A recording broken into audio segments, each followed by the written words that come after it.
সকালে দেলোয়ার হোসেনকে দেখাইছে 8:40 এরপরে উনি দেখছে, ওনাকে অনেকক্ষণ দেখছে, প্রায় 5 মিনিট মতো দেখে একটু কাশি আর কফ ছিল, সামান্য কফ কাশি ছিল।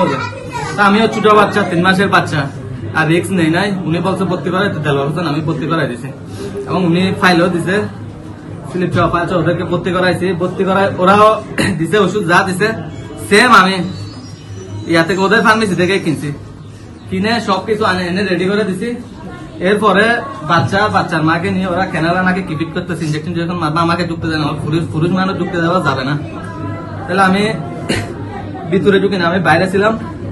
এরপরে দেখতেছি যে এরা নাকি ইঞ্জেকশন মারছে একটা, ইঞ্জেকশন মারার পরে আমার মেয়েকে আমার ডিস্টার্ব শিশু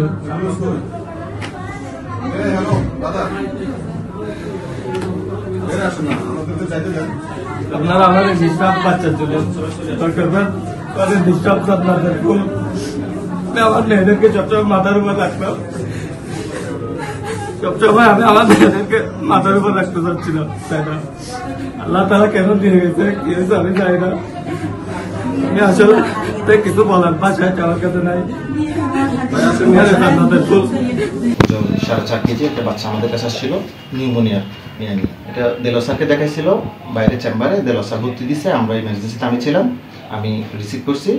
বাচ্চাটা তখন মোটামুটি ভালো ছিল, মানে নিউমোনিয়া ছিল, একটু শ্বাসটান ছিল, ওইরকম আমাদের কাছে আসছে, আমরা ভর্তি দিছি।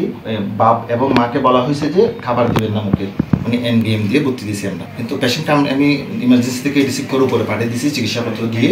তারপর এই চিকিৎসাপত্র দেলোয়ার স্যার যেগুলো দিছিল ওগুলো দিয়ে আমি উপরে পাঠিয়ে দিছি। এরপরে আসছে, ম্যানেজ করতেছে। এর মধ্যে হঠাৎ করে আমি শুনলাম যে বাচ্চাটা নাকি খারাপ হয়ে গেছে। তখন আমি দূরে আসলাম। যখন আমি আসছি তখন আমি দেখছি যে ডক্টর গিয়াসউদ্দিন স্যার ছিলেন আর ডক্টর ইন্দুর মেডিকেল অফিসার সাজিদ ছিলেন, ওরা দুজনেই রিসার্সিটেট করতেছে বাচ্চাটা। পরে বাপ থেকে জিজ্ঞেস করলাম মানে এরকম কেন হলো, তো বাপ বলতেছে যে মানে বাচ্চার ভাবি বলতেছে যে মানে আমি কোনো বুকে খাবার দিছি কিনা জিজ্ঞেস করছি, বলে যে হ্যাঁ দেওয়া হয়েছে।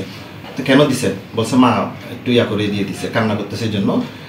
আরও নাকি কোন পাশের বেডের কিছু পেশেন্ট পার্টির কথা শুনে খাবার দিয়ে দিছে, এই জন্য অ্যাসপিরেশন হয়ে গেছে। অ্যাসপিরেশনের জন্য বাচ্চাটা খারাপ হতে থাকে। যতটুকু করা সম্ভব মেডিকেল সায়েন্সে যেভাবে ট্রিটমেন্ট দেওয়া দরকার ওইভাবে রিসার্সিটেট করা হয়েছে।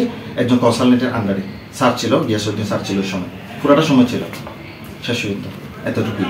এরপর বাচ্চাটা এক্সপায়ার করে। তারপর ওনারা এখন অভিযোগ দিচ্ছে যে ভুল ইঞ্জেকশনের বা এরকম, ওইরকম তো আমরা কিছু দিই নাই।